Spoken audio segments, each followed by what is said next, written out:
Can you still remember the feeling of true inner quiet? What if the solution wasn't doing more, but understanding something different? Your heart races. Your mind won't stop spinning.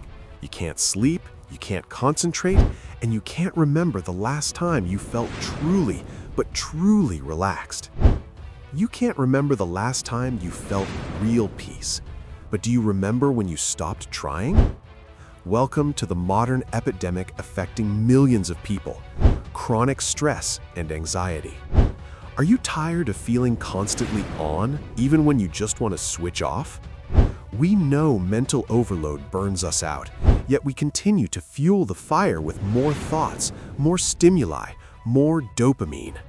The solution is not to think more, but to be there differently. Because overthinking paralyzes.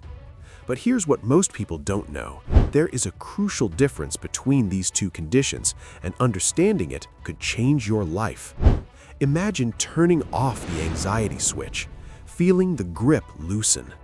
And remember, peace is not a place, it's a decision, and you can make it. The attempt fails when you think you have to do it alone. Authentic connection, first with yourself, then with those who understand you, is the antidote to toxic disconnection. As a wise person said, in inner silence you find the answers that the noise was covering. Welcome to Psychemaps. Today, we'll talk about overcoming stress and anxiety, and this is part 1 of understanding the invisible enemy, and in less than 10 minutes. Do you always feel under pressure, even when there's no looming deadline?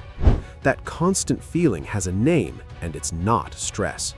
Stress is typically caused by an external trigger, a work deadline, financial pressure, or a relational conflict. It's your body's natural response to challenges. This fundamental distinction is revealed by the American Psychological Association. Are you able to recognize the moment when normal tension becomes anxiety? Anxiety, however, is defined by persistent and excessive worries that do not go away even in the absence of a stressor. We experience the physical symptoms of anxiety, heart pounding, sweaty palms, even before we consciously understand what happened.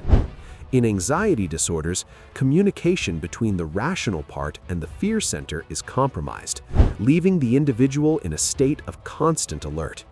While symptoms of stress include irritability, anger, fatigue, muscle pain, and sleep difficulties, anxiety mirrors these symptoms but persists when there is no longer anything to worry about. Your attention is the first step to interrupting the stress cycle. Share if you too have learned to listen to your symptoms.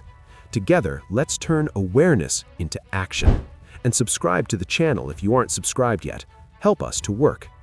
How many times have you smiled saying everything's fine, while inside you only felt noise and confusion? About 108 million Americans will experience an anxiety disorder in their lifetime, according to the National Institute of Mental Health. And also, the World Health Organization defines stress as a state of worry or mental tension caused by a difficult situation, emphasizing it is a natural human response. That noise and confusion are not a factory defect. The WHO defines stress as a natural human response to difficult situations. You are not broken, you are human. But you can learn to manage that noise. How heavy is it to pretend every day that you are okay? But when stress becomes chronic, research shows it negatively impacts both mental and physical health, potentially leading to anxiety and depression.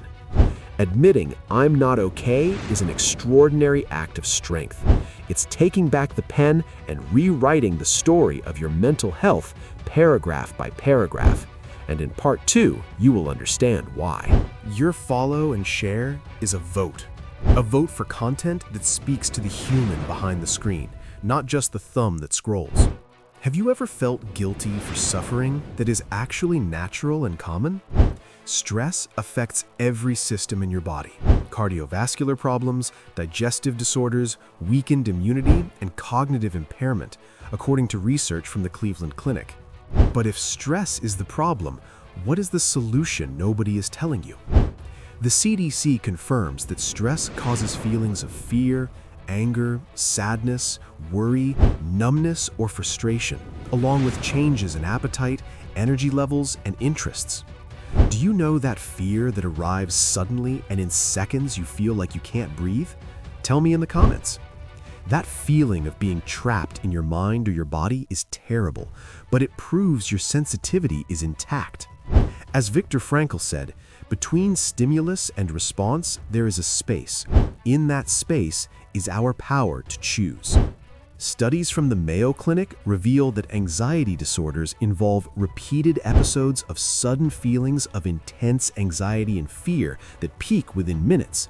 These include panic attacks, social anxiety, generalized anxiety disorder, and specific phobias.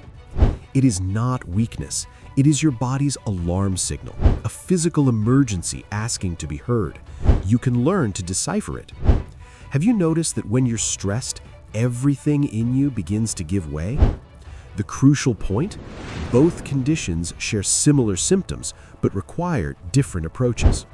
Recognizing whether you're experiencing temporary stress or persistent anxiety is your first step to regaining control and finding peace. Ignoring the symptoms doesn't make them disappear. It makes them grow until they become those repeated episodes of intense fear that studies talk about. The good news? You can retrain your response. Your follow and share here are not just a click, it is a vote. It says you want more tools and less talk. We're ready if you are. Are you ready to diffuse your anxiety, maybe even forever? The CDC confirms that stress and anxiety speak through the body. Changes in appetite, zero energy, that mental fog. Now you know how to identify the enemy. But the real question is, how do you defeat it?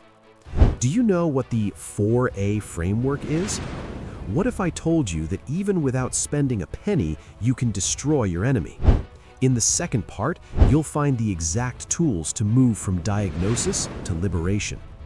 If a friend described these same symptoms of yours, wouldn't you tell them to listen to them? Sometimes you feel like you're drowning in a calm sea while everyone around you is breathing. We treat these symptoms as obstacles to dodge, flaws to hide. But pushing against them is like yelling at a fire alarm to be quiet without ever looking for the smoke. Remember, even just recognizing you're struggling is an act of courage. How many times have you looked for a solution for your anxiety, only finding empty advice? The first step to feeling better is self-acceptance. The second is self-improvement. And remember, you don't have to perform magic to be special. You are already special. You are you. Watch part 2.